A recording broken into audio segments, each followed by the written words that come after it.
and they're like, Barry, can you play fullback? And I go, it was funny. I remember like sitting on the sideline and Kevin Gilbride's looking at me. He's like, okay, what do you know?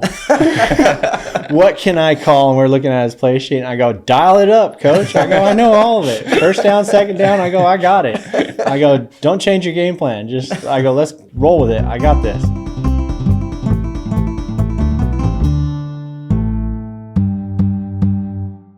Thanks for tuning in to episode 58 of the Harvester Sports Podcast. I'm your host, Noah. I'm Austin. And today we have super special guest, super special, Fresno State alum, drafted by the 49ers in 2009 and won Super Bowl 46 with the New York Giants. We are joined by tight end Bear Pascoe. Thanks for joining us. Hello, fellas. Thanks for having me on today. I said thank you for coming. We came to him. Yeah. I'm sorry. It's kind of hard for me to travel right now. The missus is out of town, and I got 11 head of horses in the barn, and so a lot going on. No, this is by far we've done quite a lot of traveling for these podcasts, and this is for sure the coolest place that we've set up shop. Yeah. Oh, you mean you guys have never done a podcast in a gun room before? You know, you got powder on one side, bow and arrows on the other. You know, deer heads on the wall. I walked in, I was like, this is going to be good. Yeah, that's something that because I'm always curious to see what NFL players do, like what the post football route is of what you do once you retire. And how did you arrive at doing what do you do now, and how did you arrive at doing that? So now there's a couple different things I do, you know, to kind of build get through the days and stuff. So, here recently, I put out some not podcasts, but, social media posts about coaching and really starting to get into that, like at a more in-depth level. So, and that's something I really enjoy. Like ever since like the playing days of like going and doing NFL play 60s with the NFL and stuff, that I've enjoyed. You know, you see that young kid at the beginning of the day that's kind of unsure of himself, but by the time you're done working with him, he's a lot more confident. And that's one thing I love seeing. And so that's what's been here in the last month or so that's been kind of taking up my time, which has been great. Other than that, I steer wrestle professionally in the PRCA. Professional Rodeo Cowboys Association. So the coolest name ever. Yeah. Yeah. So I'm a professional steer wrestler. And then the ranch we're on right now belongs to my wife's family. We're here at the Jones Ranch. And Katie and I started dating in 2009 when I got drafted, or I just graduated from Fresno State, and we started dating. I got drafted, and she was with me all through my professional career and stuff. And in 2013, we finally got married, and so that's how we wound up here. I couldn't talk her into moving to the Valley, so and she didn't have to do much talking to get me to come over here. So. That's usually how it goes. Yeah. But no, this where we're at today. This room that we're in was kind of my father-in-law's idea, and so we kind of put it together and just kind of a man cave, like room for us to get away and kind of put all our stuff. And like he loves to reload and his own ammo. And, I got into bow hunting when I met Johnny and stuff, because I knew it was something he did. And like I shot longbows and stuff when I was a kid, but it was never anything that serious. So I was able to get back into it, and, something we really enjoyed to do together. And, it's a lot of fun. You think there's a connection between the physical nature of a position like tight end and then going into steer wrestling with going from human beings to steer? Pushing human beings around to trying to tackle steers. There's a little bit, as far as like the technique of just each like being a tight end, the technique you use to block somebody, and then being a steer wrestler it's not a lot of brute force, because they're 400 or 500 pound steers, animals that are way stronger than we are. You can't overpower them. Can't really, yeah. Sometimes you get lucky, but you might get a small one that weighs 350. But for the most part, they're a lot stronger than us. So you got to use a lot of technique to manipulate their body and their momentum. And playing tight end, it's kind of the same scenario. Is most average tight ends are going to weigh anywhere from 285 to 265, maybe a little lighter. Maybe a touch heavier, who knows? But, you're looking at defensive ends that are weighing 295, 300, if, some are a little less. But, you look at the Trent Coles that are a lot faster but then you look at the Julius Peppers that are 6'8", weighing about 315, you know?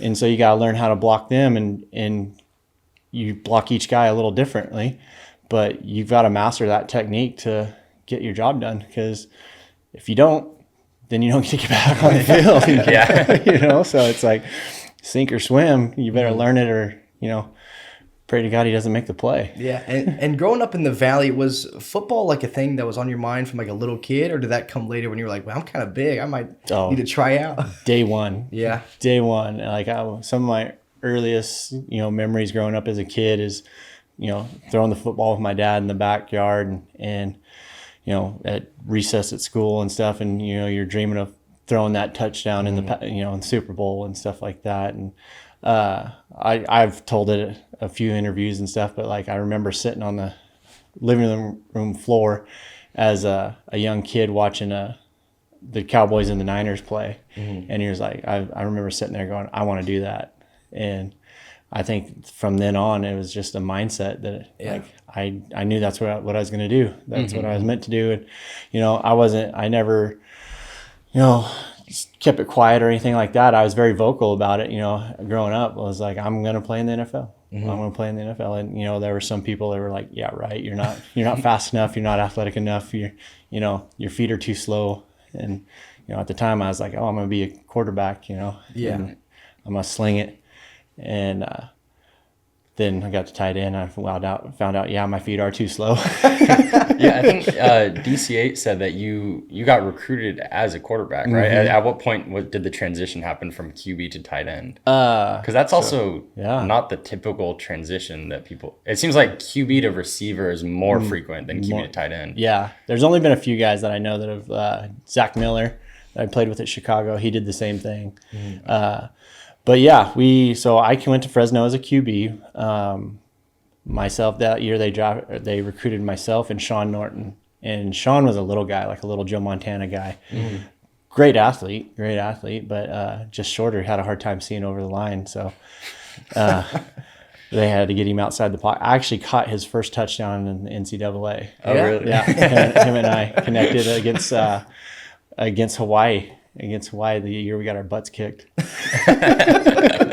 Yeah, but so that's 2004, like the fall of 2004. I'm a freshman at Fresno State running the scout team and stuff, and then come back in the spring of 2005 and I break my throwing hand in an accident at home with a young colt. Won't go into details there. Pat Hill's probably still listening, but he was extremely mad, and it was a question during our end of the year reviews and stuff like that with the coaching staff. We lost Steven Spock, Duncan Reed, and one more senior tight end. And Pat presented me the question. He's like, "Hey, it's your decision. You can stay at quarterback, but Paul Pinniger's coming back for one more year." He goes, "We're pretty high on Tommy Ranstater, and then you got to compete with Sean Norton as well." So he goes, "You're going to sit the bench for at least another year and a half too, unless you really come on and shine." And he goes, "If you want to play this next year, you can switch to tight end." He goes, "We could really use the help there. It's a lot better position for you actually, athletically, is physical as you are." And I said, well, kind of sat there for a minute and looked at Baxter and a couple other coaches, and I'm like, well, is this the best move for the team? Like me making the switch? And everybody nodded their heads yes. And so right then and there, I was like, all right, let's make the switch. I'll switch over to tight end, and if it's going to better the team. And lo and behold, I find out years later that was his plan all along. Oh, really? The trick all along. Damn it, Pat. Lee Ludwig at Oregon told me from the get-go. He goes, when he was recruiting, he goes, "Man, I've never seen you throw the ball. Pretty good chance we're going to probably switch your position." But he goes, "Not before I see you throw the ball." He goes, "When you come to training camp, I'll watch you at quarterback. If you shine, you can stay. But most likely we're going to switch you somewhere else." I was like, All right. At least they were honest. At least they were honest. Yeah. Pat did the old switcheroo on me. Playing chess with you. Yeah, no kidding. Jesus. And the recruiting process to go to college, was Fresno always like, was that a dream? Because I know a lot of kids from the Valley want to kind of stay here and like play for it. Was that like always the dream to play close to home? Not necessarily. No, it worked out. You know, it was a great opportunity for my family to be able to be a part of my career and come watch and stuff. But no, I was kind of big-eyed at first, you know, when you're a senior, you know, getting recruited at your school and you're like sitting in the middle of class and the little intercom rings and it's like, Mr. Pascoe, please come to the office. Coach from UCLA wants to talk to you. And kids are looking at you when you're walking out. You're like, That name sounds kind of cool, UCLA. Yeah. And then like that happens multiple times a year, you know, and you're just like, yeah, that's where I'm going. I'll see you guys at break, you know, whatever. See you at lunch. Turns the kids' heads more to hear like UCLA than Fresno State. It does. It does. But Fresno was the only place that I went on an actual visit to, you know, and got up there and met all the coaches and sat down and visited with everybody and then kind of went and hung out with the players, you know, and Nate Ray hosted me. And we, it was supposed to be Logan Mankins, but Logan ended up going home that weekend. So Nate was the next best option. But he's a great guy. Love Nate Ray. He was funny. But had a great time and, you know, just left there feeling like that was home. Like that's where I was meant to go. And I was like, you know what? I'm going to go see a couple other schools. And even Frank Signetti, the quarterback coach, he even said, like, go visit, go see other schools. This is a very important decision. So, you know, he goes, the most important decision you're going to make in your life up to this point in your life. And so he goes, go see other schools, go take visits, you know, another place might feel better to you. And I think, he was getting me to go somewhere else because he didn't want to coach a quarterback that big. But we had many quarterback meetings that freshman year where he tried to get me either to switch to left tackle. That's a jump right there. Or go play baseball. Man. Yeah, because like I did have like when I got to Fresno, like I had a cannon, like I could throw the ball, and I threw it hard. Like I didn't have a whole lot of touch, and I mean, so I was just slinging it from day one as hard as I could and stuff. And so there was multiple times he's like, yeah, you know, you should go over the baseball diamond, you know, get have him put a clock on you, see how fast you throw that. You know, you make a lot of money being a closer. You know? Thanks, Frank. But I was actually getting ready to go to Oregon State actually for a visit, and that the night before I was going to leave, the coach called me and was like, "Hey, we got to reschedule your flight. A blizzard blew in and shut down the airport." And I was like, don't even worry about it. I'm going to commit to Fresno State. I'm not going to go live in the snow. I'm from California. I've seen the snow, but I don't live in it. So. And then lo and behold, years later, I wind up in New York City. Oh, yeah. So, yeah, funny how things work out. Yeah, definitely. And what was the getting from being drafted by the Niners, sort of like whether it's different opportunities falling into place or not necessarily knowing what's next after you were done in San Francisco to ending up like in the Super Bowl for the Giants? What's that?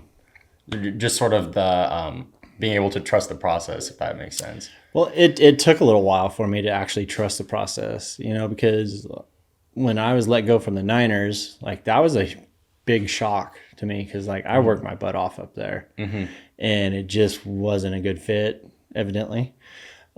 Whether it was I wasn't their pick or, you know, there was something that just didn't fit between myself and them.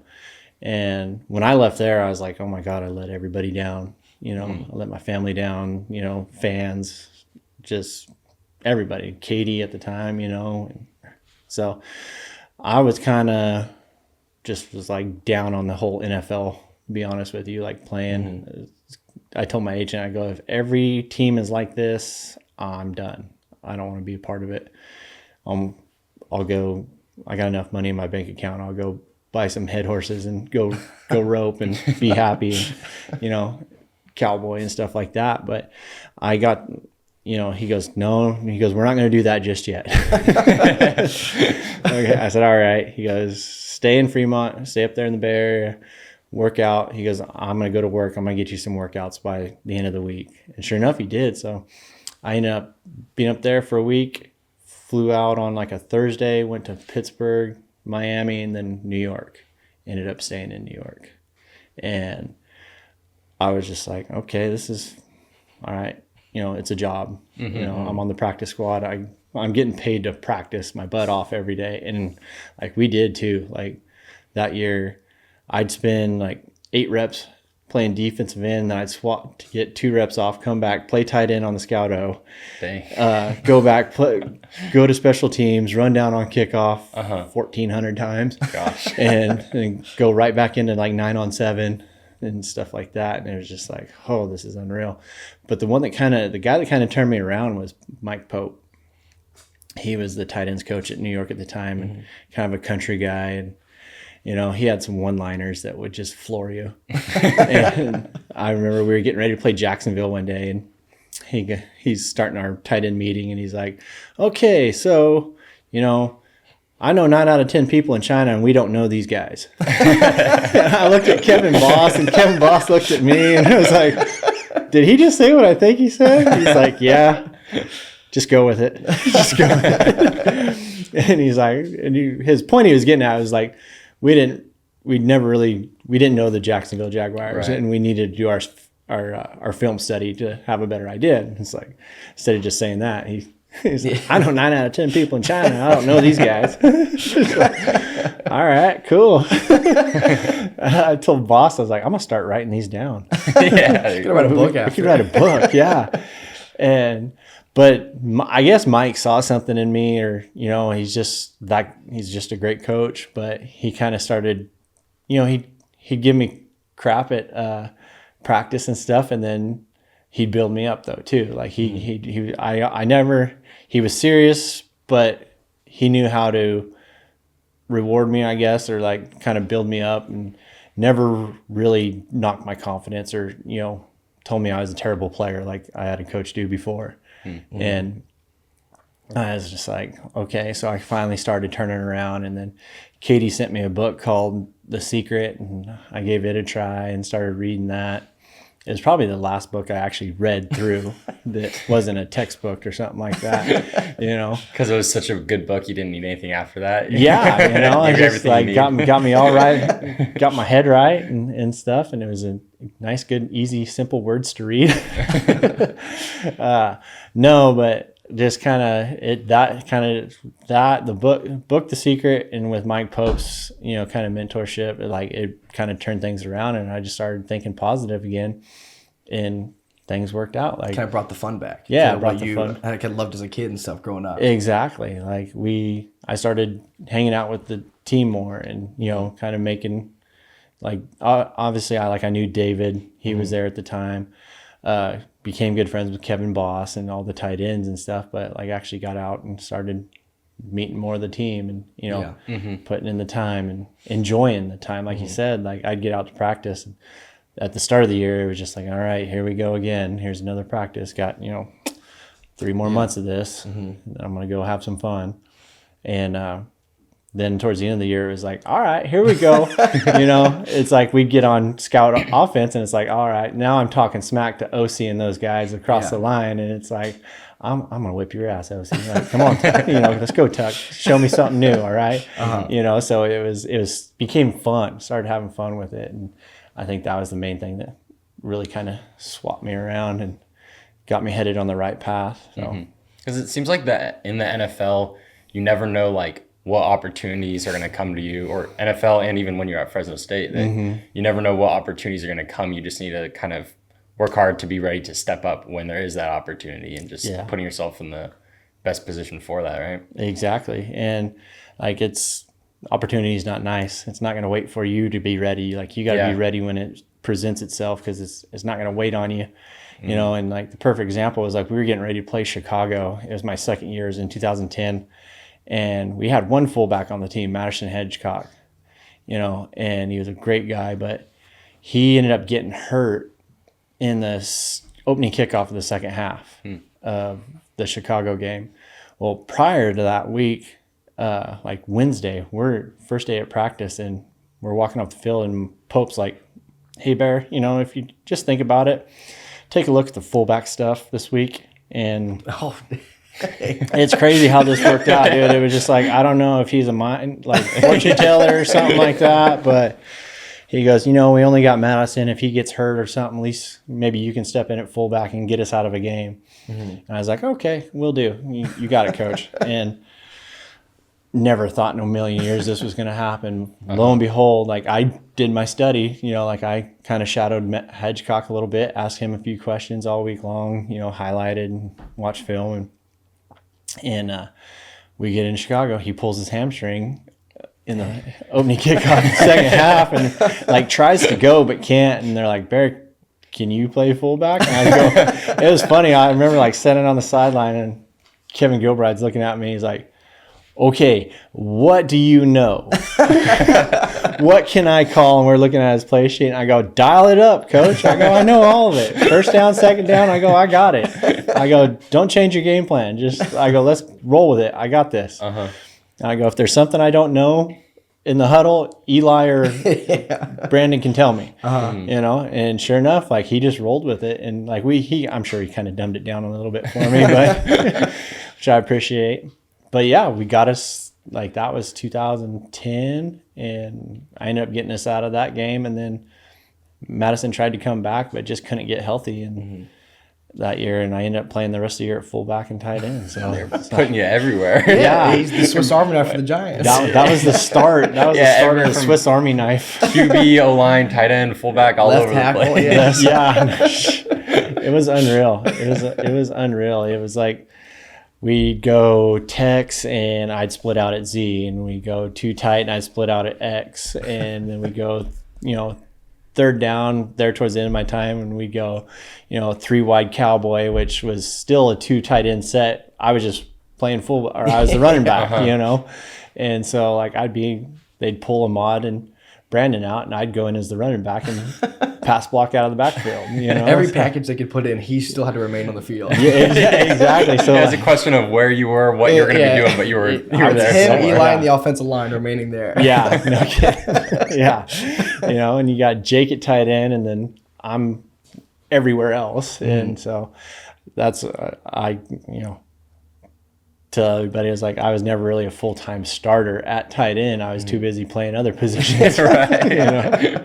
So, but it worked out for me because it made me valuable to the Giants and Kevin Gilbride. So, and his offense. So, but I was like, man, if he ever leaves, I'm screwed because, you know, I only fit. Someone else comes in and is like, so what do you do on this team? Like everything? Everything. Whatever you need, coach. And then, dang it, if it didn't happen in 2014. So it's like, shoot. I was trying to keep track of Kevin and see where he went. I was going to try to go to the same place. So I just stepped right in and play, but he ended up retiring.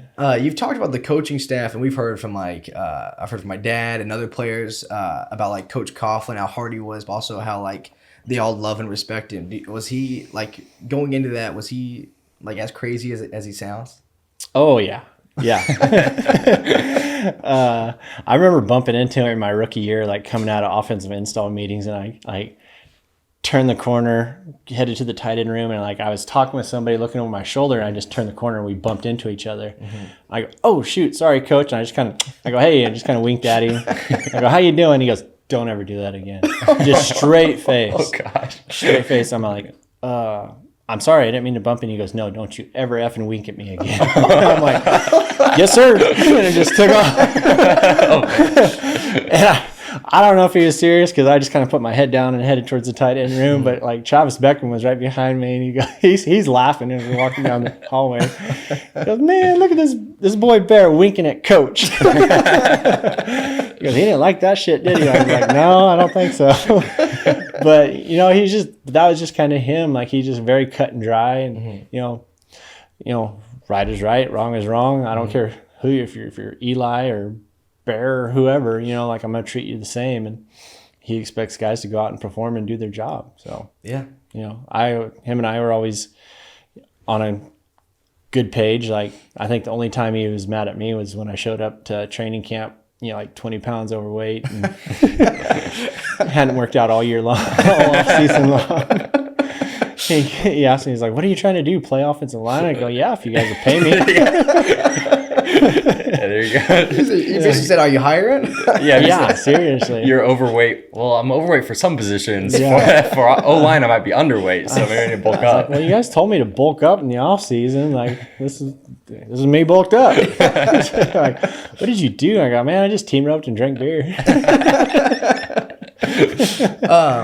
This question was from DCA, but he wanted us to ask you what was it like to catch a touchdown versus the team that drafted you in the NFC Championship game. That was awesome. Extremely awesome. I wish Good it would have been the revenge. same. Yeah, it was great revenge. I wish it would have been the same, the full coaching staff there, because I think that was Harbaugh's first or second year he was there. So, but there were still a couple coaches there, you know, and like caught it halfway, wanted to throw it back at the Niners bench, but then I was like, no, act like you've been here before. Because it was crazy, because like that play, like all week long, I was on the front side. I was to the right, and I was supposed to, you know, run the little shoot route, a little flat route, you know, right behind Cruz, and Jake was on the backside running the drag. Well, right as we break the huddle, Jake's like, switch me. I'm like, what? Why? I don't know what I'm doing. All right. He goes, I didn't run the drag all week long. And I'm like, because he was out all week. He was out all week with his knee. His knee was hurting him and stuff, so they kind of kept him out. So, like, you see, like, on the game film, like, I'm going to the right, and Jake runs to me, switch me, and him and I switch at the last second. I ended up catching a touchdown. So I was just like, all right, that works for me. I'll take that. Like, you know, going forward, if you ever want to switch, we could do it again. Yeah. It works out good. You have a lot of weird fortune tellers in your history. Oh my God, it's unreal. It's unreal. And then after that game, making it to the Super Bowl, and then Jake goes down again, and you have to play in the Super Bowl. What was that like? Yeah, it was fun, because like I was a big part of that game plan from the get-go, you know. It's like, got to start it off on the right foot with catching the flat to the left, got us 2 yards. Woo. Yeah.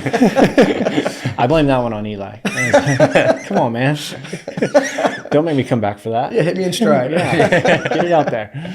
No, but I was a big part of it in the first half, and then we come out in the second half and you see Travis go down, or Jake went down first.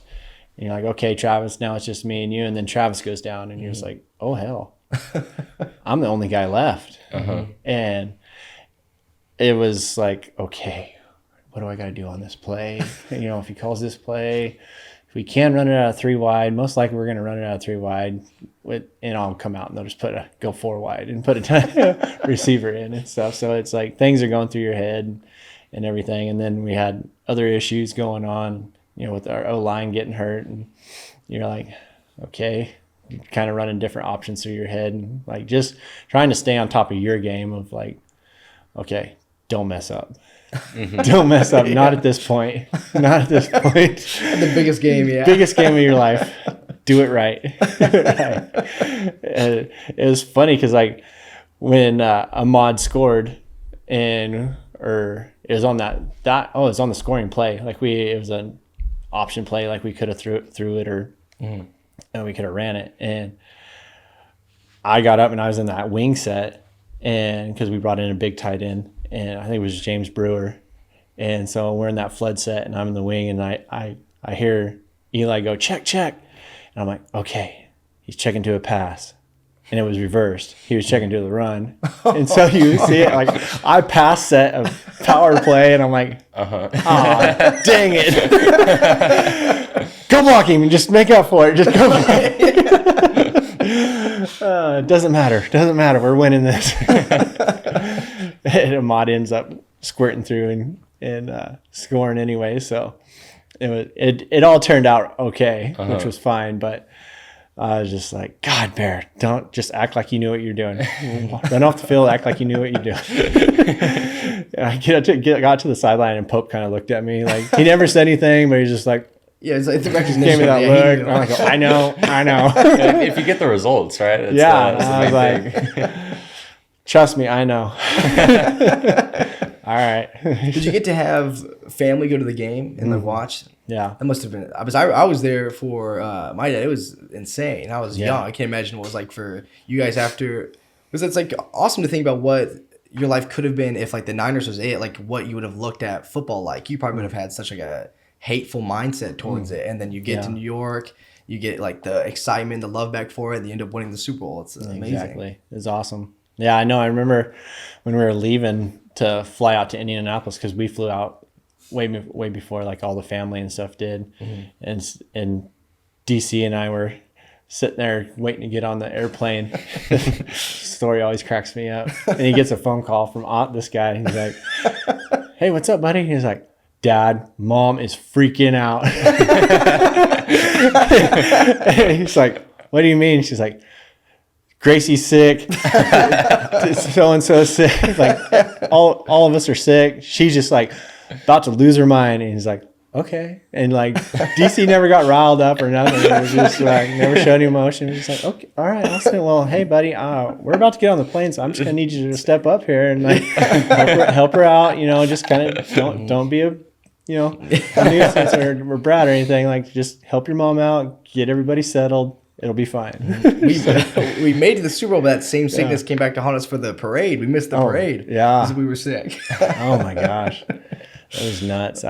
That parade was something else. It was awesome. I remember so tight ends and quarterbacks rode together for the most part. So we got all us tight ends and everything. We're going through the Tinker Tape parade and everything, and we're going along there, and this guy holds up a ball, and he's like, "Bear, can I get your autograph?" I go, "Yeah, throw it up here." Well, we never stopped. Like our float just kept on going. So like I sign it real quick. DC signs it because we're right next to each other, and hands it back to me. And I look up, and I was like, "Oh shoot!" And I look back, and the guy's like standing up on the railing, and he's like waving his hands like that. And I threw a dart. Sorry about the pin. I kept the pin, but I just threw a dart right to this guy, and he palms it out of the air. The crowd went wild. It was awesome, and I just like, never gonna do that again. Never gonna get to do that again. So, yeah.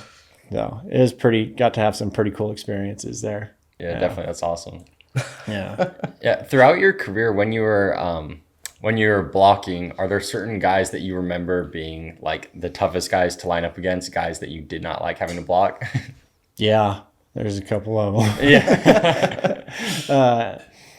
Not that like I disliked playing the teams. It was just like you said, like those guys. Yeah. Like when we'd play Dallas and it was DeMarcus Ware and Anthony Spencer. When we go to Philly and play Trent Cole and Jason Babin, just because like those guys, they were completely two separate guys. Types of players. Like you had Cole, who was smaller, and he'd get his nose about that far off the ground and just was lightning off the ball. And you're just like, gosh, just give me somebody bigger, And then you go to Dallas, and you got DeMarcus Ware and Anthony, who are both bigger guys, but extremely, extremely athletic. And like I remember one time, like, all right, I'm gonna jump Anthony before he has a chance to make a move, and I fired off the ball, and he like stepped, okey doke me, jumped back, slapped me, and then went around. I was just like,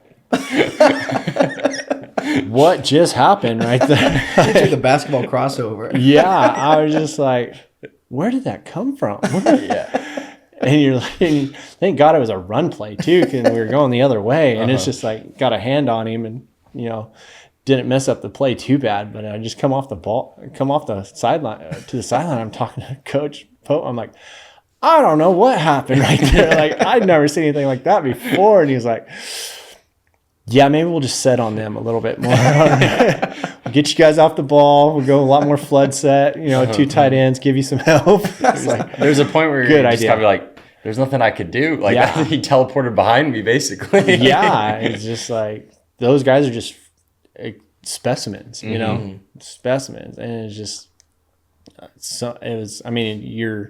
fun to play against guys like that because it makes you step your game up. Right. And Have stuff. to.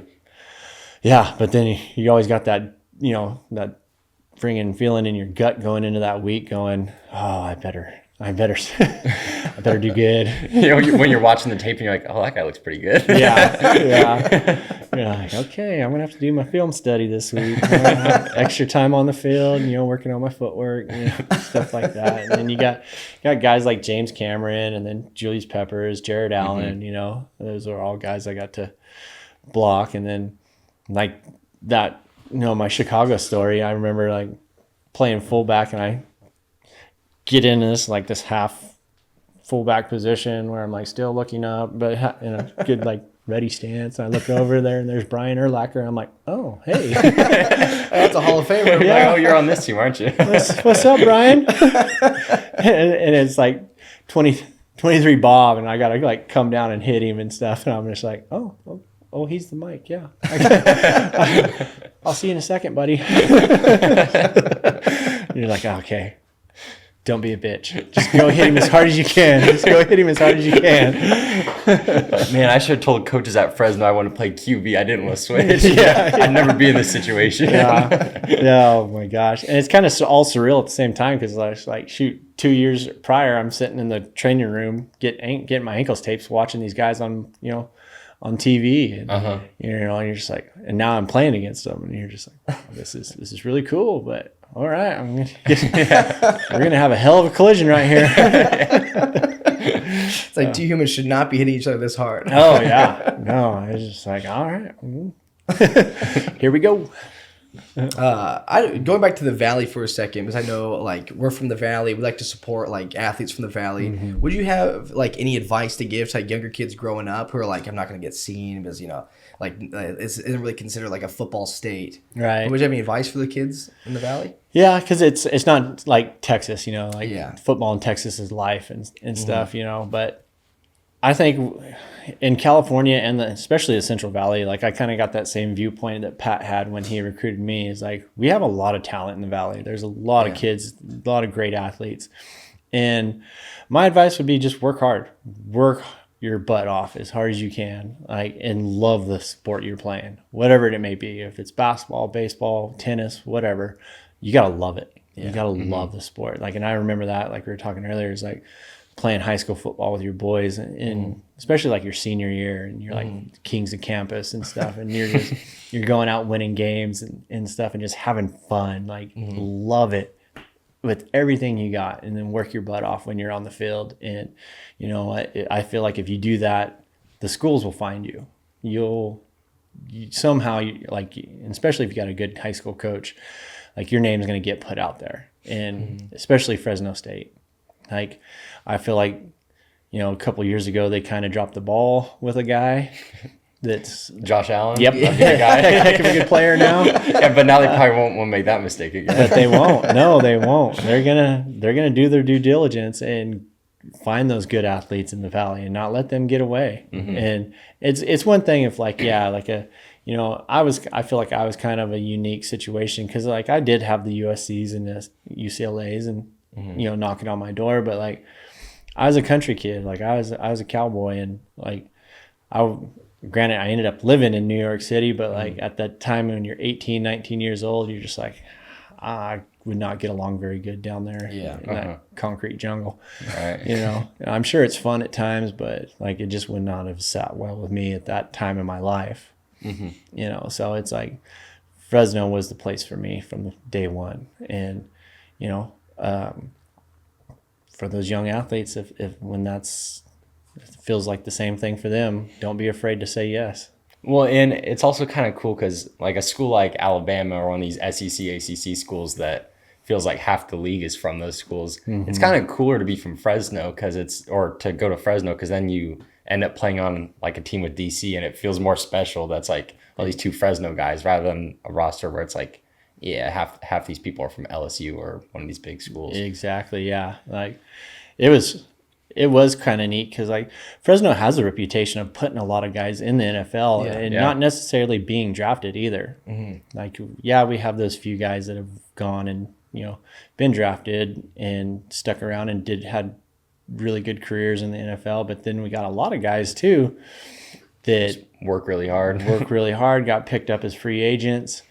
And once they got there, made a name for themselves. You look at Tyler Klutz and Garrett McIntyre, who both had stints up in Canada and then came back and bounced around the NFL a little bit, but then found homes at Dallas and New York, the Jets, and, you know, had really successful careers. And, you know, and then, you know, we're kind of well known for our special teams play. So guys get to the NFL and they do training camp, special teams coaches see like, oh, this guy understands leverage. He can dip and rip and, you know, make a full speed decision. Doesn't stop his feet, but breaks down, makes tackles. You know, so it's like, wow, oh yeah, he came from Fresno State, so they end up sticking around. You know, we're just we're coached very well at Fresno State. Yeah, I think Fresno is slowly getting bigger. More people will realize that, like, these kids work hard and they like it's more than some other schools. Like they fight for it and they work harder because they're not in as big of a spotlight and it's harder for them to get seen. Yeah, no, definitely. Fresno, they've always had a great reputation of, you know, kind of being the giant killers. Yeah, you know, playing anybody, anywhere, anytime, and going into some big time. I loved it. Yeah, like being there. Shoot, I mean, we went to LSU, we played LSU, we went down and played Texas Tech. You know, so you played in big time games, USC, and so it was awesome. Like, I loved being there. It was amazing. You know, and like I know they kind of, after I left, they kind of went downhill, but they not necessarily went downhill, but like, you know, they won the Mountain West a few years there, and you know, and then kind of had an image issue, I guess. They got their V taken away. Yeah, never take the V away. Yeah. I mean, I will say, in 2006, we got the dogs taken off our helmets. That's how bad we were. You know, so it's like names off the back of the jerseys, dogs off the helmets. Had to earn them back. Yeah. It was bad. It was a bad year. I was going to say, to wrap up, like, I know ranching and still wrestling is always going to be in your blood, but where can people look for you now? Because I know you're getting more back into like sports analysis and stuff. Is that something you're looking forward to and you're going to keep like going forward? Oh yeah, so definitely. I'm, you know, like I said, like my coaching business, I guess you'd say, is very raw, very in the beginning stages right now. Like, we're working on a website. Trying to figure out a domain name for that, you know, because I've heard a couple different sayings, like I want to use like Pascoe performance training or something like that. But then like I've heard people say, like, don't put your name on it in case in the off chance you do well enough and that you grow it big enough and somebody wants to come in and buy it. Yeah.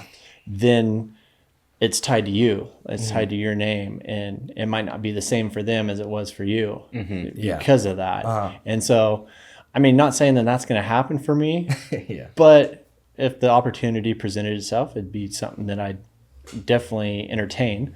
So just trying to figure out a whole name for this coaching and training business. So working on that, slowly putting content out on social media. And so, like, if anybody ever wanted to look me up, like Twitter, Instagram, Facebook, it's all, you know, Bear Pascoe. At Bear Pascoe.